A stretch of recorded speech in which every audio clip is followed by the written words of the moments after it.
LDF ഏതായാലും ഇത് വലിയ രാഷ്ട്രീയ ആയുധമാണ്, അക്കാര്യത്തിൽ സംശയമില്ല.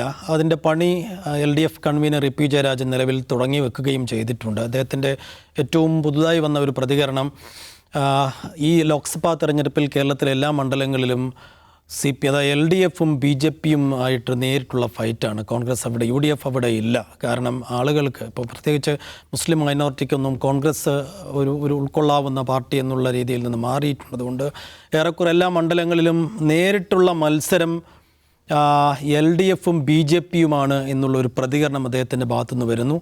അത് ലീഗിനെതിരെയുള്ള ഒരു ഒളിയമ്പും കൂടിയാണെന്ന് വെച്ചാൽ ലീഗിനുള്ള ഒരു കൊട്ടും കൂടിയാണ് അദ്ദേഹം നൽകുന്നത് എന്നുള്ളതും കൂടി കാണാം. അപ്പോൾ എങ്ങനെ CPM ഇതിനെ ഉപയോഗിക്കാൻ പോകുന്നു എന്നുള്ളതാണ് കാര്യമായും ഇനി നോക്കിക്കാണേണ്ടത്.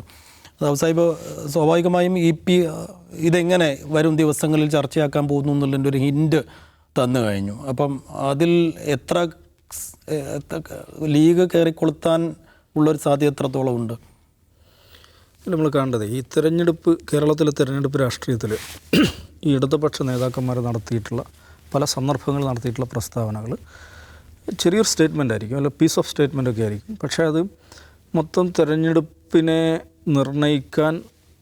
നിർണ്ണയിക്കാവുന്ന തരത്തിലുള്ള ചില സ്റ്റേറ്റ്മെൻറ്റുകളായിരിക്കും, അല്ല അങ്ങനെ ഉദ്ദേശിച്ചിട്ടുള്ള സ്റ്റേറ്റ്മെൻറ്റുകളായിരിക്കും. ഇപ്പോൾ മുമ്പ് EMSനെ കുറിച്ച് പറയാറുണ്ടല്ലോ, ഞങ്ങൾ സദ്ദാം ഹുസൈൻ്റെ കൂടെയാണ്, നിങ്ങളാരുടെ കൂടെയാണ്.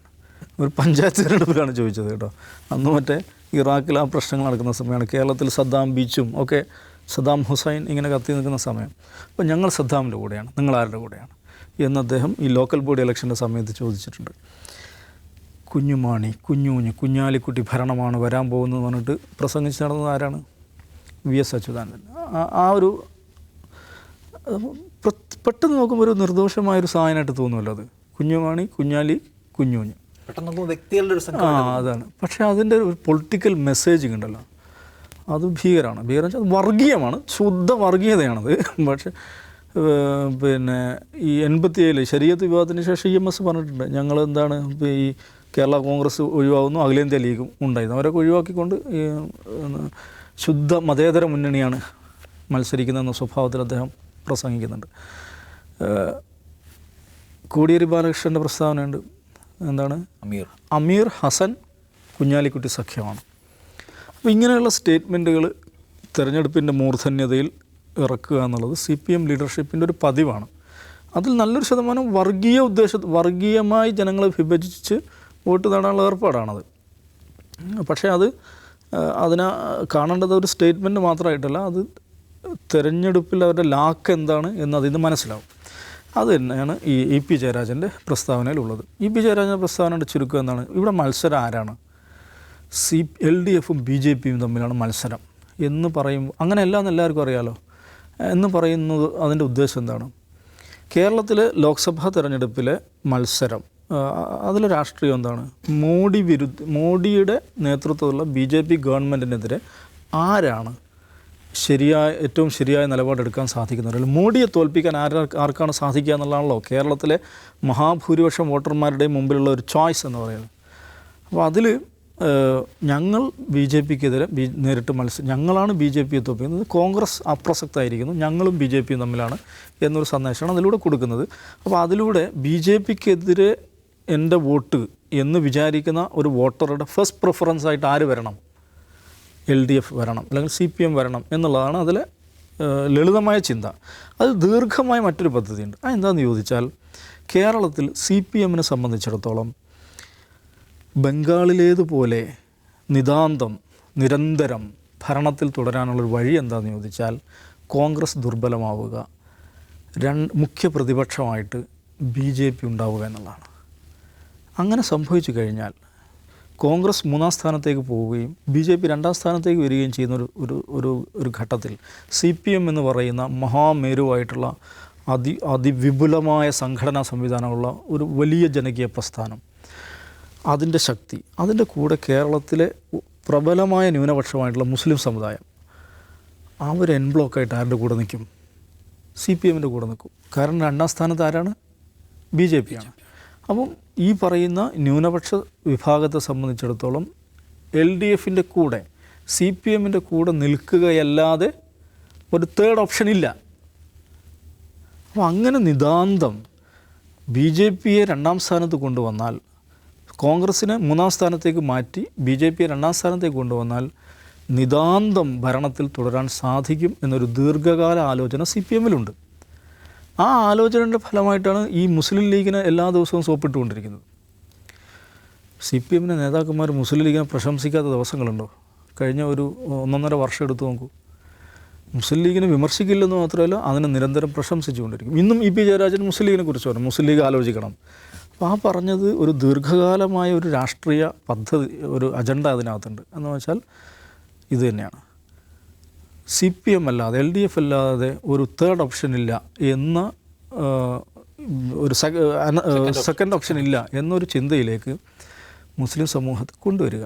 അങ്ങനെ ബംഗാൾ ഭരിച്ചതുപോലെ ദീർഘകാലം ഭരിക്കാൻ പറ്റുമെന്ന് CPM വിചാരിക്കുന്നുണ്ട്. അപ്പോൾ ഇങ്ങനെ നമ്മൾ ഹ്രസ്വകാല അജണ്ടയും ദീർഘകാല അജണ്ടയും രണ്ടും കൂടിച്ചേർന്നിട്ടുള്ള വളരെ കാൽക്കുലേറ്റഡ് ആയിട്ടുള്ളൊരു സ്റ്റേറ്റ്മെൻറ്റാണ് EP ജയരാജൻ നടത്തിയിട്ടുള്ളത്. നിഷാദ്, BJP 2ാം സ്ഥാനത്ത് പ്രതിഷ്ഠിക്കുന്നതിൽ കാര്യമായ ശരികേടും അപകടവും ഉണ്ടെന്ന് തോന്നുന്നുണ്ടോ? അപകടം തന്നെയാണുള്ളത്. CPIM ഇക്കാലം അത്രയും മുന്നോട്ട് വെച്ചിട്ടുള്ള നിലപാടിന് അപ്പുറം പോയിട്ടുള്ള വർത്തമാനം പറച്ചിലാണത്. ഇപ്പോൾ പല കാലങ്ങളിൽ ഈ EP ജയരാജൻ ഇങ്ങനത്തെ സ്റ്റേറ്റ്മെൻറ്റ് നടത്തിയിട്ടുണ്ട്. ഇപ്പോൾ ആദ്യം ഇത് പറഞ്ഞത്, ഇപ്പോൾ ഈ തെരഞ്ഞെടുപ്പിൻ്റെ സമയത്ത് ആദ്യം പറയുന്നത് TN പ്രതാപനാണ്. തൃശ്ശൂരിൽ BJP-യും ഞങ്ങളും തമ്മിലാണ് മത്സരം, അവിടെ ലെഫ്റ്റ് ഇല്ല എന്ന് ആദ്യം പറഞ്ഞത്. അത് വലിയ വിമർശന വിധേയമാക്കുകയും TN പ്രതാപൻ കേരളത്തോട് ചെയ്യുന്ന ചതിയാണ് ഈ വർത്തമാനം എന്ന് പറഞ്ഞത് ആരാണ്? CPM-കാരാണ്. ഫൈനലി അദ്ദേഹം അത് തിരുത്തി പറഞ്ഞു, അങ്ങനല്ല, ഞങ്ങളും ലെഫ്റ്റും തമ്മിലാണ് പോരാട്ടം, BJP ചിത്രത്തിലില്ല എന്ന്. അങ്ങനെ TN ദേശീയ രാഷ്ട്രീയമാണ് ഉദ്ദേശിച്ചത് എന്ന് തിരുത്തി പറയേണ്ടി വന്നു. അപ്പോൾ അങ്ങനെ TN പ്രതാപനെ രാഷ്ട്രീയം പഠിപ്പിക്കാൻ പോയിട്ടുള്ള ആളുകളാണ് ഇത് പറയാൻ പോകുന്ന ഓർക്കണം.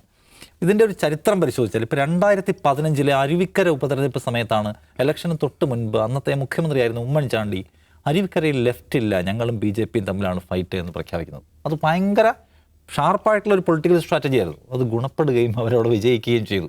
അതിനുശേഷം പലപ്പോഴായിട്ട് ഇതെടുത്ത് ഉപയോഗിക്കുന്നത് നമ്മൾ കാണുന്നു. അതിൻ്റെ ഏറ്റവും അവസാനത്തേതാണ് EP ജയരാജൻ ഇപ്പോൾ കാണിക്കുന്ന ഈ സംഗതി എന്ന് പറയുന്നത്. എന്ന് വെച്ചാൽ BJP ഒരു പ്രധാനപ്പെട്ട കക്ഷിയാണ് ഇവിടെ എന്ന് സമ്മതിച്ചു കൊടുക്കുകയാണ് CPM. അതായത് BJP-ക്ക് ഇവിടെ റോളും ഇല്ല, ഇരട്ടയക്കം BJP ഇവിടെ നേടുമെന്ന് പറയുമ്പോൾ BJP-യെ പരിഹസിക്കുന്ന CPM-ൻ്റെ നേതൃത്വം തന്നെ BJP-യും ഞങ്ങളും തമ്മിൽ പോരാടുകയാണ് എന്ന് വെച്ചാൽ BJP-ക്കുള്ള സാധ്യതയെ കൂട്ടി അത് ഉയർത്തി പ്ലേസ് ചെയ്ത് കൊടുക്കുക എന്ന് പറയുന്ന അപകടമാണ് അവർ ചെയ്യുന്നത്. അപകടം എന്ന് വെച്ചാൽ നേരത്തെ ദാവൂസോയെ പറഞ്ഞ പോലെ നൈമിഷിക നേട്ടത്തിന് വേണ്ടി അവരെങ്ങനെയൊക്കെയാണ് വർഗീയതയെ, BJP-യെ, ഹിന്ദുത്വത്തെ ഉപയോഗിക്കുന്നത്, ഈ വിഭജനത്തെ ഉപയോഗിക്കുന്നത് നമ്മൾ കണ്ടുകൊണ്ടേയിരിക്കുന്നു. അതിവിടെ ഉപയോഗിക്കുന്നു എന്ന് പറയുന്ന ഉത്തരവാദിത്വരഹിതമായിട്ടുള്ള ഒരു സ്റ്റേറ്റ്മെൻറ്റായിട്ട് അതിനെ കാണണം. പിന്നെ ഒന്ന്, മുസ്ലിം ലീഗുകാരെ ലെഫ്റ്റിന് വോട്ട് ചെയ്യാൻ കൂടി പ്രചോദിപ്പിക്കുക മുസ്ലിം ജനസാമാന്യത്തെ. കാരണം ഏറ്റവും അവസാനം നോക്കൂ, ഇപ്പോൾ ഈ പറയുന്ന കരുണാകരൻ്റെ മകൾ പോലും അപ്പുറത്ത് പോയി. നിങ്ങളെ സംബന്ധിച്ച് നിങ്ങളാണല്ലോ അവർ ഏറ്റവും അഡമൻ്റായിട്ട് അവരുടെ കൂടെ നിൽക്കുന്ന ഏറ്റവും വിശ്വസ്തരായിട്ടുള്ള സഖ്യകക്ഷി അവരാണ്.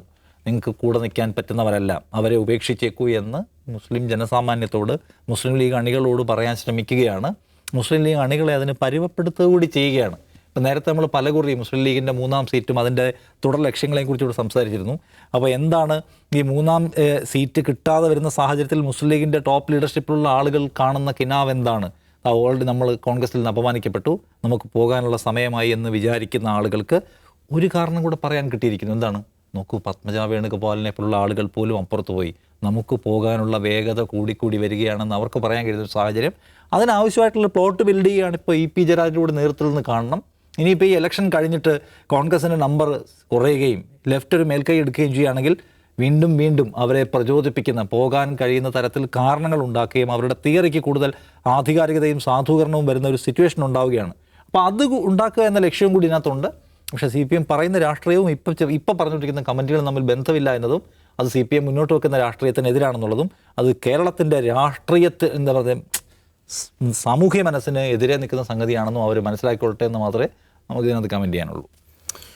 അപ്പോൾ കേവലമായ രാഷ്ട്രീയ നേട്ടം ഉള്ളിൽ വെച്ചാണ് EP-യുടെ ഡയലോഗ് എങ്കിൽ കൂടിയും അത് വലിയ അപകടം ഭാവിയിൽ ചെയ്യുമെന്നുള്ള കാര്യത്തിൽ തർക്കമില്ല എന്നുള്ള വിലയിരുത്തൽ കൂടി വരികയാണ്.